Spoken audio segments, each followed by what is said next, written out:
الكرام، السلام عليكم ورحمة الله تعالى وبركاته. نتمنى تكونوا على خير ومرحبا بكم وألف ألف ألف مرحبا بكم من جديد في هذا الفيديو، في هذا اللقاء. بإذن الله نشوفوا هذا الفيديو هذا يكون مغاير صراحة، حتى الموضوع هو يكون مغاير تماما للمواضيع السابقة التي تنعالجوها في هذه السلسلة ديالنا، وخاصة هي مواضيع تخص العالم الآخر. اليوم صراحة فيديو قصير، أنا بغيت غير نتحدث على واحد الحدث، واحد صراحة حدث خالق ضجة كبيرة على مواقع التواصل الاجتماعي. واحد لا فيديو اللي كتسيركولي الآن في مواقع التواصل الاجتماعي تخص الأمين العام لحزب العدالة والتنمية الأستاذ عبد الإله بن كيران. أنا ما غاديش نقرأ هذاك الفيديو من التوجه اللي غيقراوه بزاف الناس، لا، أنا غنكون شوية محايد. غيكون الرد ديالي هو ربما رد مواطن مغربي بسيط لا منتمي حزبيا. أنا لا أنتمي لأي حزب، أنا أغرد طبقا للقناعات ديالي، أعبر على آرائي أو آراء تخصني أنا. ولكن في هذا الموضوع لأول مرة غادي نتحدث على موضوع يخص الشأن الداخلي لهذا البلد الحبيب، وهو شأن يخص حزب ما. لأن اليوم أستاذ عبد الإله بن كيران هو يمثل حزب العدالة والتنمية، تم انتخابه الأسبوع الماضي. إذا الآن إذا تحدث الأستاذ بن كيران فإنه يتحدث باسم الحزب كامل. الآن هو الأمين العام، إذا أي كلمة قالها في مؤتمر ما أو في لقاء ما فهي تخصه مباشرة، وعن طريقه تمثل الحزب. السي عبد الإله بن كيران في المداخلة ديالو نحن نعلم أنه يدافع ومدافع شرس عن القضية الوطنية ديالنا، ألا وهي مغربية الصحراء. ونعلم جيدا أنه مدافع شرس عن قضية العرب، أقول فلسطين. نتأسف، نحن كمغاربة، أنا كمغربي أتأسف لما يقع في فلسطين ولما آلت إليه الأمور. السي عبد الإله بن كيران كذلك كمواطن هو يتأسف، كمواطن يطمح على أن الأمور توقف، المجازر ما يبقاوش وما إلى ذلك. يتمنى لو أنه كان عنده باش يدافع هو ويكون في غزة مثلا وكذا، من حقه، رأيه يحترم. هنالك من الناس من يقول تازا قبل غزة. يجب أولا، أنا بعدا تنشوف هاد الناس اللي تيقولوا هاد القضية هذه، أنا كنلتمس لهم عذر في الحدود ديال أن مثلا كيفاش نقراها أنا. تازا قبل غزة، أظن أن تازا تمثل المملكة المغربية الشريفة، وأن غزة في الصراع اللي داخله فيه الآن، الله يفك الأسر ديالهم والله يفك عليهم هذه المشاكل. إذا وقع المغرب في مشكل ما فإن الأولوية القصوى والاهتمام الكبير الذي يجب على المواطن، هذا هو الفكر ديال هذه المقولة، يجب على المواطن أنه يمشي فيه، هو أن التوجه ديالو أنه يكون توجه دفاعي عن مصالح المملكة المغربية الشريفة قبل أي مشكل كان في العالم. ومنه نتحدث عن مشكلة غزة أو الحرب في غزة. أنا أظن هذا هو المغزى من هذا التازا قبل غزة، بمعنى أن واحد الإنسان تيقول لك شوف، إحنا مع غزة، ولكن إذا كان الأمر كان مثلا هنالك اختيار ما بين مشكلة ما تخص البلد الحبيب المملكة المغربية الشريفة التي تتزامن مع مشكلة غزة، فالحل الأول أو التفكير الأول أو الجهد الأول ديالك كمواطن خصني نعطيه للمملكة المغربية الشريفة أولا، ومن بعد ذلك نشوف المشكل تاع غزة. هذا تيبقى تصور ديال هذاك الشخص، كيبقى تصور ديالو. كيف ما انت السي عبد الإله بن كيران عندك تصور ديال أنك ربما، أنا أعلم جيدا وشفت فيديوهات قبل ديالك، أنك كتآمن أن انت غادي في هذا الطرح ديال ان المشاكل الاولى لهذا البلد هي الاولى، وعاد نشوفوا حوايج اخرين فعلا، ولكن كتقول انت باللي هذا البلد باقي ما وصلناش يعني لهذوك المشاكل ديال الاقتتال اللي كيعيشها غزه. اذا غزه اولا مثلا، ولا الله اعلم.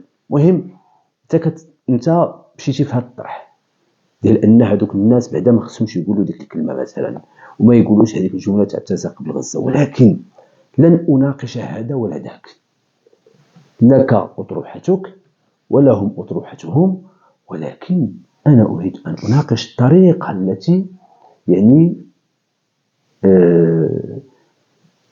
وضحت بها، يعني مثلا كما سميته انت، يعني هذا سميتها بالتخربيق اللي تيجيبوا هاد الناس، هاد الكلمه، هاد التخربيق ديال التزاق بالغزه، كيفاش انت برهنتي وكيفاش فسرتي على انها يعني اصبحت خطا فادح يستدعي انك مثلا تنعت هاد الناس هادو بالحمير. انا اولا اللي بغيت نقول، شي ملي نطقتي بكلمه حمير وبميكروبات وقلتي ان الحمار حتى هو تيتشكى تيقول علاش تشبههم بالحمار وما الى ذلك، حتى الا كان مثلا شي استفاده غتخرج من الفيديو ومن اولا الخطاب ديالك الاستاذ بوكيران، ما بقات حتى استفاده، لان اغلبيه الناس مشات شدات غير في كلمه حمار وشدات في كلمه ميكروب وكلمه اخرى. المرار كاظن هاد المرار شفت واحد الفيديو، لكن دابا مع الاي اي ما بقيناش عارفين واش هادشي حقيقي ولا ماشي حقيقي. المهم يعني كانوا كلمات صراحه اللي خلات الناس انها تصرف الانتباه على الموضوع اللي خاصو يتعالج، ديال مثلا لماذا يجب ان مثلا على هذوك الناس انهم يراجعوا نفسهم ويقولوا مثلا احنا مع غزه اولا مثلا في هذه الظرفيه اللي حاصله فيها، او يعني بالاحرى انك تحاول انك تبلغ واحد الرساله ديال اللي تخلي واحد الفئه ديال الناس اللي عندها واحد المعتقد وعندها واحد الاطروحه كتامن بها، على الاقل يفكروا في ديك الاطروحه ويقربوا عندك ويكون تقارب للرؤى، لا بالسب والشتم اللي سبيتي به هاد الناس وهم كثر، كل حسب قراءته لهذيك لتلك الاطروحه، كل حسب قراءته وفهمه لهذاك الامر. كما انا كنفهمه، انا فهمته في حدود ان تازق بغزه بمعنى اذا كان لا قدر الله الله يسر المغرب في شي معضله كبيره، راه المغرب قبل من اي دوله كانت، ولكن هذا ما تيمنعش من اننا قلبا وقالبا مع غزه. راه يعني في البلدان اللي كانت في خصومه مع غزه فهي الان تؤمن بان غزه يعني في حاله يرثى لها، يجب يعني التدخل لحل المشكل. فرنسا عقلتي لا ماكرون شنو كان تيدير في بدايه الصراع؟ ماكرون كان جا من ضد غزه وكان يعني اقام الدنيا يعني على هذا الموضوع، ولكن من بعد ملي فهم بلي الامور مشات انزلاق يعني خطير يعني في هذه الحرب هذه، ولا الان تيامن بان المظلوم الان هو غزه، هم الغزاويون. اذا يعني هذا تيبقى معتقد كل يقراه حسب سمعته. ولكن انا صراحه تمنيت انك لو خرجتي من هذاك الصراع، من هذاك الخطاب القاسي وهذاك التهديد وهذاك الشتم والسب اللي ما خلاش للخطاب قيمه. انا تنتفحص الان في عبر القنوات الالكترونيه، وايضا عبر يعني في تيك توك وفي انستغرام وفيسبوك، كنلقى يعني 3-4 ديال لي فيديو ديالك متابعين كلهم فيهم هذاك المقطع ديال الحمار وما الى ذلك. وهنا صراحه يعني مشات الغايه من الخطاب واصبح صراحه عنده قيمه اخرى، خطاب دون قيمه صراحه، لان فيه السب وفيه الشتم. الوغ انت كرجل سياسي نحن نفتخر بك يعني في الحقبه اللي حكمتي بها الحكومه وكنتي فيها رئيس حكومه وكنتي يعني عندك سياسات حاولتي تحطهم، حطيتي منهم شي حاجه وما حطيتيش منهم امور اخرى. كنتي بامكانك انك تتعامل سياسيا مع الموضوع، وانك تعرف شنو كتقول باش على الاقل ما تجرحش الناس اللي عندهم قراءه. راه ما كاينش قراءه يعني وحده، يعني اما هذا واما هذا، نو. تيقول لك مثلا انا مع هذا، ولكن الا كان هذا مرتاح والاخر اللي في مشكل انا معاه، اما الا كانوا بجوج في مشاكل فالاولويه للبلد. هذا تصور، كاين واحد اخر كيفاش كيقراها، ولكن انت خليتي يعني جمعتي كلشي في سله وحده وسبيتيهم وعرفتيهم. يعني صراحة هذا أمر لا يصح صراحة، لا سياسيا، لا أخلاقيا، لا من الشيم يعني ديال المغاربة. السب والشتم ممنوع.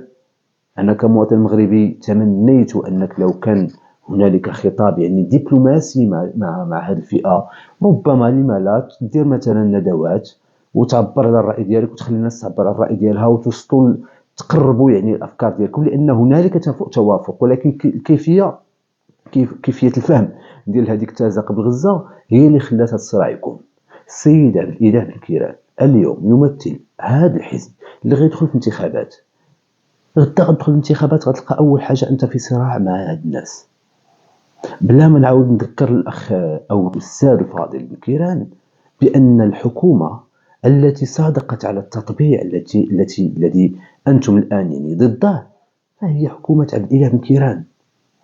آنذاك الدكتور سعد الدين العثماني حفظه الله هو من وقع على على التطبيع. يعني صراحة الأمر أنا حاولت في هذا الفيديو أنني نبقى شوية يعني ما ننحاش إلى طرف ما، ولكن أنا يحز في نفسي أنني هذا الخطاب يكون ويخرج من عند رئيس حكومة الذي نكن له الكثير من الاحترام، رئيس حكومة أسبق. هذه الخرجة تضرب الحزب أكثر ما تضرب أولئك الناس. هذه الخرجة تسمح لأولئك الناس أنهم يخرجوا تهما ويعقبوا بطريقة يعني اللي ما بقاوش غادي يعبروا لك لماذا هم مع تازا قبل غزة، ولكن غيقولوا لك لماذا هم ضدك لأنك تسبهم وتنعتهم بالحمير وأمور أخرى.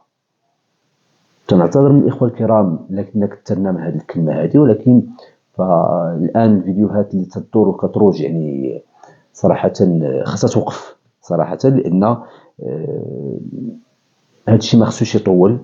زلة لسان أظن وأتمنى أن يخرج الأستاذ بن كيران ويقول يعني ويصحح ما جاء به في الفيديو، وأيضا يعني التمس عذر لأي إنسان يعني يخطئ، غير أن يعني في المستقبل خاص الإنسان يعرف أشنو تيقول، لأن هاد الزوبعة وهاد الشيء المغرب اليوم المغرب في هاد الشيء اللي غادي فيه ما شاء الله يعني تحت القيادة الرشيدة لصاحب الجلالة الملك محمد السادس تستدعي منا يعني أخذ الأمور بواحد الليونة بطريقة سياسية بطريقة دبلوماسية، اللي ما يكونوش هنالك في صراعات، ما يكونش يعني يوليو انقسام هادو مع تازا هادو ماشي مع تازا أو العكس.